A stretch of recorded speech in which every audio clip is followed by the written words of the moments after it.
es cierto que todos los caminos conduzcan a Roma. Los lugares donde podemos ir son casi infinitos.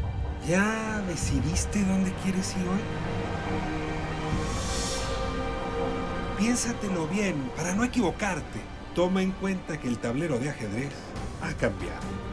Hoy el rey se ha enterado que va desnudo. Y cuando el poderoso lo olvida, la verdad se encarga de desnudarlo. Hay que tener talento para pensar fuera de la caja, para combatir los prejuicios, los ajenos, pero sobre todo los propios. Cada quien posee una pieza única del rompecabezas. Por eso intentamos dialogar, para armarlo juntos. La palabra nos libera y la conversación nos empareja. Aquí no hay lugar común.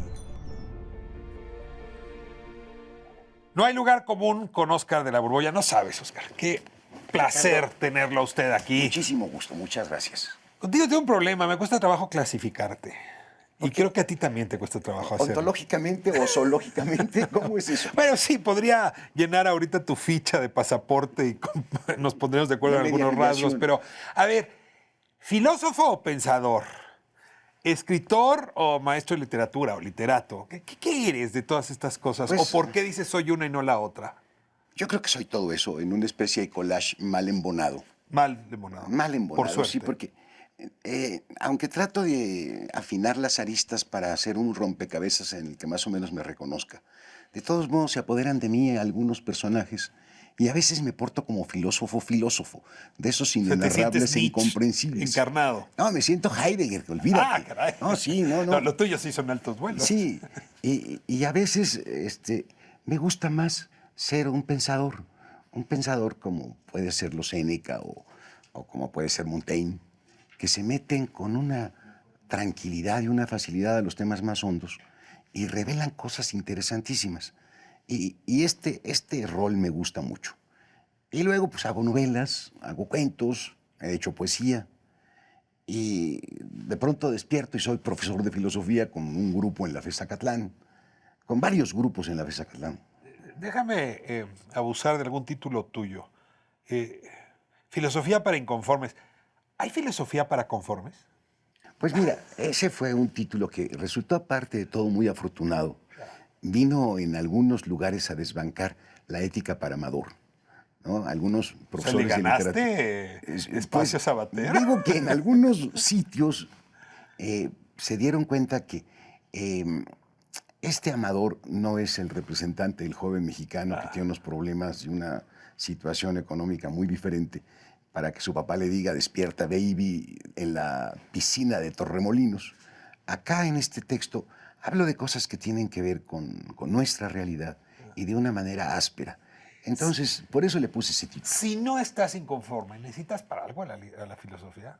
Pues mira, yo creo que se necesita regularmente, porque uno puede estar en el momento más placentero y no necesariamente entender o estar convencido de que las explicaciones que te dan de tu razón de estar en el mundo son justas. Hay momentos en los que la fácil respuesta religiosa de estás aquí porque un Dios sobrenatural lo quiso. O porque así te lo dijo tu abuela, o porque sí. ese es el mandato familiar, o porque Te es cae el la destino. incógnita, te caes en la duda y te pones a pensar. Y ahí es cuando la filosofía puede hacer falta. Creo que la duda es ese territorio en el que nos podemos encontrar los diferentes. Estás en un lugar que se llama no hay lugar común. Es decir, evitemos los lugares comunes a partir de la duda. Para dudar sabroso, bien y con profundidad, además de un buen mezcal, hay que hacer preguntas. Siempre. La pregunta es fundamental para ser humano. Casi me atrevería a decir que pregunto, luego existo. Más que Sí. dudo, luego existo. ¿Cómo te haces tus preguntas? Siempre como filósofo te veo en tus libros haciéndote preguntas. ¿Qué le pides a una pregunta? Además de 2 signos de interrogación. Mira, me estás acorralando para que te responda heideggerianamente. Toda pregunta debe de tener al menos un de qué preguntar y un a quién preguntar. Así empieza a ser y tiempo.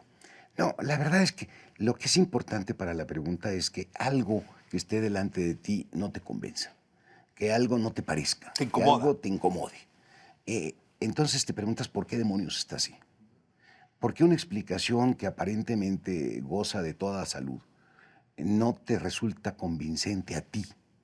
Porque en esa pequeña grieta que se abra entre mi punto de vista y el del otro, ahí está el germen de lo que es una pregunta que puede meter una teoría distinta, una explicación distinta. Oscar, la primera pregunta incómoda que le hiciste a tu padre. A mi padre, Incómoda, ¿eh? incómoda.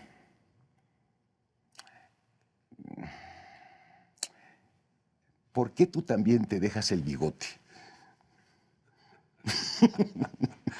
¿Quién se lo dejaba? ¿Tu abuela? No. ¿Quién era Él tu se lo también? dejaba. Cuando lo conocí, ambos usábamos bigote. ¿Y qué te respondió? Me dijo que así había sido siempre y entonces pensé que era una herencia genética. Somos el remedio de nuestros padres en los primeros años. Esa frase es tuya. ¿Cómo dejamos de ser ese remedio? Uy, mira, mis padres fueron postizos. Mi verdadero padre, más allá de este señor al que conocí ya grande yo, Y por eso le preguntaste por el bigote. sí, mi verdadero padre yo creo que fue Antonio Plaza, este poeta guanajuatense a quien leía en la infancia con mucha afición y que me metió una dosis de amargura. ¿Y cómo me he rebelado contra él? Primero lo imité, efectivamente, A Plaza. fui poeta al principio y luego perseveré en su enseñanza, por eso me volví filósofo. Porque una cuarteta que fue muy impactante para mí es esa que dice, dirigiéndose a María la del Cielo, si siempre he de vivir en la desgracia, ¿por qué entonces murió por mi existencia? Si no quiere o no puede hacerme gracia, ¿dónde está su bondad y omnipotencia? Esa cuarteta me dejó sellado Suya. para preocuparme lo mismo por la poesía que por la filosofía. Una pregunta por la razón de ser.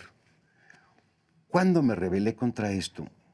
Pues cuando estaba estudiando el doctorado en Madrid y tenía un montón de profesores de la vieja guardia, de los que se habían quedado en la época del franquismo, y la verdad estaban muy descabezados. La intelectualidad española se había mudado para acá. Y me decepcionó la filosofía. Fue un momento en el que andaba leyendo a Cioran y me encontré con uno de sus aforismos maravillosos, que dice que la historia de la filosofía es el desfile de los absolutos fallidos. Y yo me acordaba mucho de una frase de Marcel Proust, y pensar que perdí los mejores años de mi vida con una mujer que ni siquiera era de mi tipo. Bueno, algo así me pasó a mí con la filosofía y fue entonces cuando me rebelé contra todo aquello. Me volví literato, me volví escritor, empecé a echar relajo. Un hijo mío me dijo algo parecido, no sé si habrá leído a Cioran, pero un día me dijo, padre, me ahogas en un mar de nostalgia que ni siquiera es mío. Estábamos cantando La Maldita Primavera. te tengo que aclarar. Hizo bien en decírtelo, ¿eh? El padre del bigote. ¿Quién es esa persona? ¿Por qué no estuvo? ¿Por qué sí estuvo? Era una especie de Don Juan, bien parecido para su época, que De la Borbolla es un apellido de alguien bien parecido. de la Borbolla es un apellido obtenido de la manera más extraña del mundo, ¿eh? Alguna vez he contado esta parte de mi biografía. Mi abuela, un día que se sinceró, dijo que se había enterado del apellido cuando escuchó decir, píquele de la Borbolla que ahí vienen los federales. Se ha prestado. El abuelo escapó, ella quedó en la milpa y Y por eso le puso de la Borbolla a tu padre. así le puso Un Don Juan, un Don Juan. que llegó tarde a tu vida. Llegó tarde, me lo encontré, te digo, cuando yo era grande, cuando ya no había que reprocharle nada, porque se encontraba en un estado de salud en el que, pues, como en la inmortalidad, la venganza ya no es oportuna. Y entonces nos encontramos, pero pues, como se encuentra uno con un señor desconocido, grande ya, totalmente ajeno. Y tuvimos algunas conversaciones en las que tratamos de intimar, pero no era posible. No funcionó. No. A ver, Soy me como acuerdo. Macbeth. No tengo prosapia. Soy fundador de mi estirpe, si es que alguna estirpe fundo, ¿eh? Y a tu descendencia, déjame plantearlo así, biológica, pero también hay que poner a la descendencia de alumnos que tienes. Uy, ahí Porque sí mira, yo he estado, he procreado. te he visto firmar libros y donde estás se hacen colas larguísimas. Afortunadamente, Te has sí. vuelto un autor de culto. Yo quiero un poco que nos cuentes cómo se vive eso con sencillez y con galanura, como lo haces tú. Vamos a corte y regresamos a No hay lugar común. Estamos de vuelta en No hay lugar común con Óscar de la Borbolla. Óscar, te tengo una confesión que hacer. A ver, Ricardo, ¿Por qué estudié yo Derecho? Porque cuando llegué con mis padres, sobre todo con mi madre, y le dije, voy a estudiar filosofía, me dijo esto que no sé cuántos hijos habrán escuchado y cuántos habrán hecho lo que yo, te vas que a no morir de hambre. que no supieron rebelarse. Te vas a morir de hambre. Acabé estudiando las dos, pero eso ya es otra historia. Ujú. Tú no. La filosofía, No. la literatura te ha dado de comer. Mira, A ver, ¿algún día te has quiero estado...? mucho, voy a ser sincero contigo. Te lo voy a agradecer. Yo estudié un año de administración de empresas. Egresé de la preparatoria 5 y me fui a la Facultad de Comercio y Administración No, de pues déjame Empresas. hacer un corte y nos despedimos. No, no, te no, veo, no, te veo espérate, no. estudiando Lo con que pasa hojas es que de yo tenía como contabilidad. compromiso, Ah, ya. pues tendría 17, 18 años. Y mi madre, que había padecido por muchas embolias de una hemiplegia y que estaba muy mal, yo me hacía cargo de ella. A los 17 años ya. Desde los 7, 8 años hasta entonces. Y tuvo, pues, la buena gracia de morirse. Muere cuando yo ya estoy inscrito en la Facultad de Comercio. Eres hijo único. No, tengo 2 hermanos mayores. Bueno, tenía 2 hermanos mayores. Mi hermana acaba de morir hace 3 años. Y en ese momento me entregó la llave de la libertad. Terminé el primer año, me cambié de carrera. Es más, fui el último alumno de la Facultad de Filosofía y Letras que pagó materias a título de suficiencia para alcanzar a la generación a la cual yo iba de oyente. Pero sí tengo... Si tu madre hubiera vivido más años, habrías acabado. No me habría administración. quedado más remedio que ser una persona mucho más responsable. ¿Ella te quería? Un hijo más Sí, me responsable? quería muchísimo. Era su lazarillo. Además le leía poemas, me lo sé de memoria porque le entretenía leyéndole poemas. ¿Cómo te marcó la enfermedad de tu madre? Pues de una manera terrible porque mi recuerdo más antiguo es cuando viene cargada por mis 2 hermanos del baño hacia la recámara y viene convulsionándose. Tengo yo 5 años en ese momento. Y a partir de ahí, pues fueron muchas experiencias raras de tener que salir corriendo para hablarle a la Cruz Roja, para que vinieran a tratar de reanimarla. ¿Tuviste infancia, en estricto sentido? No, la verdad no. ¿Por qué te vuelves tan buen comunicador con los niños si no tuviste infancia? Pues porque a lo mejor estoy tratando de ensayar una y ponerla en algún momento de mi biografía. Eres un dechado de anécdotas, pero hay una tuya que me entretiene mucho. Estás en España y no te llega la beca, por irresponsable, por cierto. Claro, pues, ¿tú crees que yo iba a estar estudiando el doctorado con esos profesores? Me iba a recorrer museos y a conocer Y mundo. te flagelaste, hiciste lo suficiente para no tener con qué comer. Sí. Y la literatura te dio una lección que a mi madre le hubiera hecho bien conocer en su momento. Te pusiste a escribir algo que te dio de comer. Pues es que mira, estaba de veras por burro, por irresponsable, llegando tarde a cobrar la beca de la cual vivía. Yo tenía una beca del Instituto de Cooperación Iberoamericana. A ver si no me la reclaman ahora que sale el programa al aire. Vivía de eso. Y mensualmente iba a cobrarla. ¿Pagabas renta, comías? Pues pagaba renta, Par de era un decir, tapas, un porque chato de vino.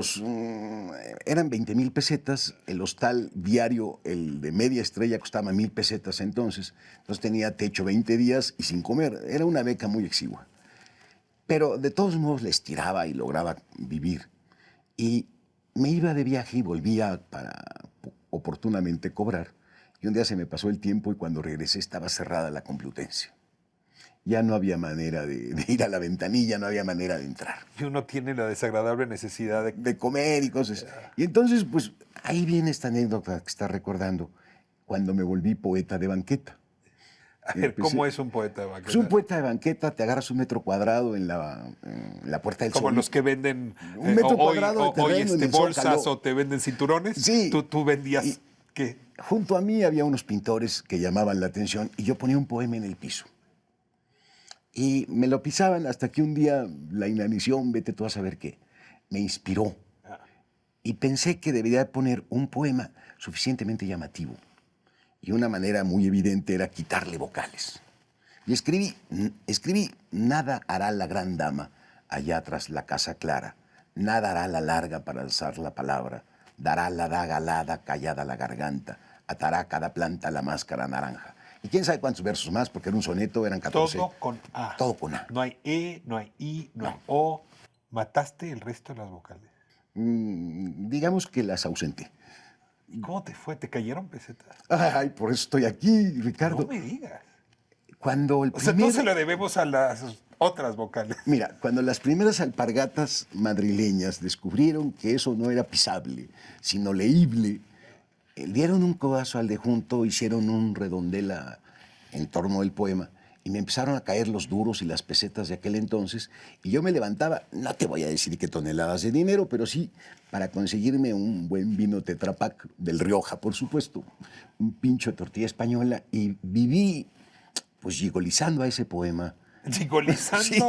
O sea, uno gigoliza también a las letras. Pues viví de Yo eso, sabía ¿no? de los que gigolizaban con las letras. Viví de eso. Ahí estuve, pues hasta que abrieron la Complutense mes y medio después. Y de ahí surge el libro que te lanzó a la fama. Malditas vocales. A ver, Las vocales malditas. Ahí surge la idea porque me di cuenta que se podía construir un texto se monovocálico. podía que tú podías. No, Bueno. no sé si yo podría o alguien que nos esté viendo. Tú pudiste escribir historias completas sin utilizar otra vocal. Y te Sí. seguiste, ¿no? La E, la O. Sí, la el E. hereje rebelde. Ahí salió una cosa bonita porque pude hacer una versión bacuniana. Si tú has leído Dios del Estado, que creo que sí, te acordarás del pasaje en el que dice que Dios es el azote de la humanidad, que quiere tenernos a cuatro patas, y que Satanás, en cambio, es el primer librepensador y emancipador de los mundos. Entonces, esa idea, que es la que permea todo el cuento del hereje rebelde, se sintetiza en un momento en el que habla el hereje rebelde y dice: dejen de temerle, el jefe es endeble, depende del creer, del tenerle fe. Estrenen el entender rebelde, bésense, deséense, desde este mes se pertenecen. Claro. Es la idea bacuniana de crítica a la autoridad divina, porque cuando están platicando Esther y Efrén, que son los personajes, dice ella: Efrén, merece se te revele el ser del éter celeste, se te deje tenerme, expeler semen, tenderte en el césped. Esther, detente, pretendes descreer del jefe. El jefe, ese vejete me prende, es jefe, gerente, regente, se cree el tres reyes, es el jején del Edén. Cuando están conspirando, llega Dios y dice: dejen de entenebrecerme, seres herejes. Les generé de heces en el retrete del desdén, les exenté de fenecer, les estrellé el Edén, les enderecé el pesebre. Ya no me acuerdo qué más, pero le suelta una catirinaria y los expulsa del paraíso. Y cuando el diablo los alcanza, les dice esto que creo que ha sido el lema de mi vida: estrenen el entender rebelde. Todo lo que he escrito es justamente como para invitar a esta cosa que tú llamas la duda, que es una invitación para que dejen de ser parte de esa manada, que va simplemente porque está de moda o porque nació ahí y esos de ahí eso creen. Si hubiera nacido en otro lado, andarían por otros rumbos. La ética, la épica, sin estética no sería nada. Y tú sabes darle a la palabra la sonoridad necesaria. Hay algo en ti de capacidad musical, no sé cómo llamarla, ¿no?, para hacer justamente estas frases tan extraordinarias. ¿Dónde sientes tú el sonido de la vocal? ¿Dónde sientes tú el sonido de la palabra? Mira, yo descubrí una cosa rara, porque te imaginarás que haciendo estos cuentos, pues tuve que estar verdaderamente obsesivo. Y, El hambre obsesiona, ¿eh? pero ya estaba comido Ya cuando te hice había dado el un libro de pincho. las vocales. Bueno, Sí, no, entonces ya. será el vino de Tetra Pak lo que... Sí, ya había vuelto para acá, ya estaba en México cuando escribí ese libro.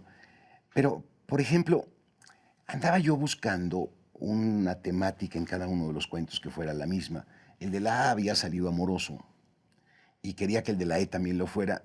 Hice muchos intentos por hacer un cuento con E, pero al revisar el universo de la E, me di cuenta que la palabra central era rebelde. Y estaba su antípoda, jefe. Y ahí nació. Cuando me di cuenta de eso, empecé un poco a buscarles el sonido. Y encontré que en la O no había nada más central que loco. Y creo que en el espíritu del lenguaje, la sonoridad de la A es para amar, la de la E es para rebelarse y la de la O es la que me va a llevar algún día a un psiquiátrico. Por eso es que escribí anticipadamente mi defensa. Yo te voy a rogar, cuando encuentres ese psiquiátrico, abre suscripción al club para que más de uno vayamos donde tú estés a escucharte hablar de la O. El arte de dudar es tu último texto, editado en Grijalbo, y es de alguna manera pues, un resumen de estas reflexiones tuyas Sí. sobre la duda, sobre la ucronía que ha jugado también parte de tu obra y que me encantaría hablar de esto, pero se nos va el tiempo. Voy a tener que arrinconarte con las preguntas finales, si te dejas. Me dejo. Y si no, te abrimos la puerta para que te escapes. Palabra favorita. No tengo ninguna palabra favorita. ¿Para qué te invento alelí o busco una...? Vocal favorita. La O. Oh, mira. La O me gusta. ¿Tu vocal más odiada? La U. Maldita, no se deja hacer nada con ella. Un tu, pus, cruz y un du no sirve para nada para hacer Eso cuentos. suena esquimal, Sí. querido. Eso suena esquimal, sin duda. ¿Y tu palabra que más detestas? La que no te gusta escuchar siquiera de cerca. Acepta, obedece. Esas sí son palabras. Cuando me las dicen me indigno. Cállate. Resígnate. El cállate tampoco lo resisto. ¿El sonido que más te gusta? Me gusta el sonido del violín. ¿Alguna pieza, Violet? Sí, cómo no. Pues todos los caprichos de Paganini. Yo quería ser violinista. Tengo ahora un violín. Ahora que me lo puedo comprar. Ahora te lo puedes comprar. Sí, ya tengo Oye, pero uno. se necesita empezar a los 7 años. Con esas Exactamente. Y entonces lo tengo ahí un poco como... cosas. ¿Lo tienes cerca del tejado? No, lo tengo en una hornacina que le mandé poner en mi estudio para siempre saber que algo no pude hacer. Que te lo recuerde. Ujú. ¿Y qué sonido detestas más? Creo que el erupto, fíjate, ese me molesta mucho. Cuando alguien erupta cerca de ti, te Sí, me incomoda. parece desastroso. Prefiero una ventosa. ¿Y cuando a ti te entra necesidad de eruptar, qué haces? ¿Prefieres la ventosa? En fin. Si no tuvieras... Lo prefiero por abajo que por arriba, que no se note aunque huela. Eso suena rec completito. Veo que tienes fuentes diversas. Es un gran filósofo, ¿verdad? Si no hubiese sido filósofo, escritor, literato, en fin, pensador, ¿qué habría sido? No me concibo de otra manera, la verdad. Lo que sí me gustaría es, si pudiera tener otra vida, me gustaría tener esta misma, pero ya habiendo probado esta para saber qué hacer. Ya. Para que no me agarrara tanto improviso, para que viniera un poco más precavido. ¿Te gusta ver las películas adelantando el final? No, me gustaría ver las otras variantes de las opciones que no tomé. Esas me gustarían, porque las que tomé no me llevaron a ningún lado bueno.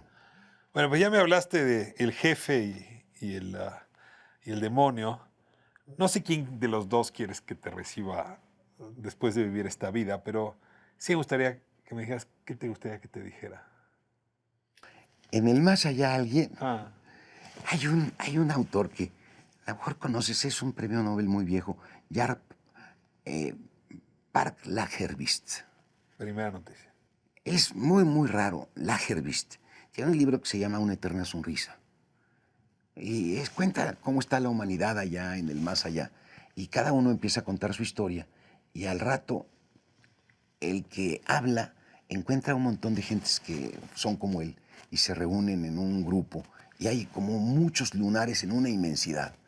Y alguien pregunta, alguien propone más bien, ¿dónde está Dios? Vamos a preguntarle. Entonces van a preguntarle a Dios. Yo una vez fui leyendo ese libro a esa peregrinación. Cuando llegan se encuentran un viejecito que está con un anafre echándole fuego.